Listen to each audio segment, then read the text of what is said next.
Hi ಎಲ್ರಿಗೂ ನಮಸ್ಕಾರ, welcome to my mini vlog. ಇದು ಮಂಡೇ ಈವ್ನಿಂಗ್ ಮಾಡ್ತಿರೋ ವ್ಲಾಗ್. ಹೇಗಿದ್ರು ನಾನ್ ವೆಜ್ ತಿನ್ನಂಗಿಲ್ಲ, ಅದ್ರ ಬದಲು ಪನ್ನೀರ್ ಆದರೂ ಮಾಡ್ಕೊಳ್ಳೋಣ ಅಂತ ಪನ್ನೀರ್ ಟಿಕ್ಕಾ ಮಾಡ್ಕೊತಿದ್ದೀನಿ.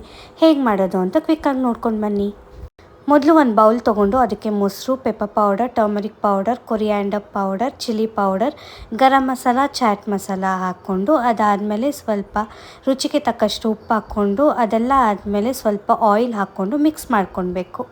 ನಾನು ಜಿಂಜರ್ ಗಾರ್ಲಿಕ್ ಪೇಸ್ಟ್ ಹಾಕೋದು ಮರ್ತೋಗಿದ್ದೆ, ಅದಕ್ಕೆ ಎಲ್ಲ ಮಿಕ್ಸ್ ಮಾಡಿದ್ಮೇಲೆ ಜಿಂಜರ್ ಗಾರ್ಲಿಕ್ ಪೇಸ್ಟ್ ಹಾಕ್ಕೊಂಡಿದ್ದೀನಿ. ಎಲ್ಲ ನೀಟಾಗಿ ಮಿಕ್ಸ್ ಮಾಡಿ 10 ಮಿನಿಟ್ಸ್ ಮ್ಯಾರಿನೇಟ್ ಆಗೋಕ್ಕೆ ಬಿಡಬೇಕು. ಈ ಕಡೆ ಗ್ರೀನ್ ಚಟ್ನಿ ಮಾಡ್ಕೊಳ್ಳೋಣ. ಅಷ್ಟರಲ್ಲಿ ಅದು ಮಾಡ್ಕೊಳ್ಳೋಕ್ಕೆ 4 ಬೆಳ್ಳುಳ್ಳಿ, ಸ್ವಲ್ಪ ಪುದೀನ, 4 ಮೆಣಸಿನ್ಕಾಯಿ, ನಿಮ್ಗೆ ಎಷ್ಟು ಖಾರ ಬೇಕೋ ಅಷ್ಟು. ಅದಾದಮೇಲೆ ಕೊತ್ತಂಬರಿ ಸೊಪ್ಪು, ಮೊಸರು, ರುಚಿಗೆ ತಕ್ಕಷ್ಟು ಉಪ್ಪು ಹಾಕಿ ಚೆನ್ನಾಗಿ ಗ್ರೈಂಡ್ ಮಾಡ್ಕೊಳ್ಬೇಕು. ಅದಾದಮೇಲೆ ಒಂದು ಪ್ಯಾನ್ ಬಿಸಿ ಇಟ್ಟು ಅದಕ್ಕೆ ಬಟರ್ ಹಾಕಿ, ಬಟರ್ ಮೆಲ್ಟ್ ಆದಮೇಲೆ ಒಂದೊಂದೇ ಪನ್ನೀರ್ ಹಾಕಿ ರೋಸ್ಟ್ ಮಾಡ್ಕೊಳ್ಬೇಕು.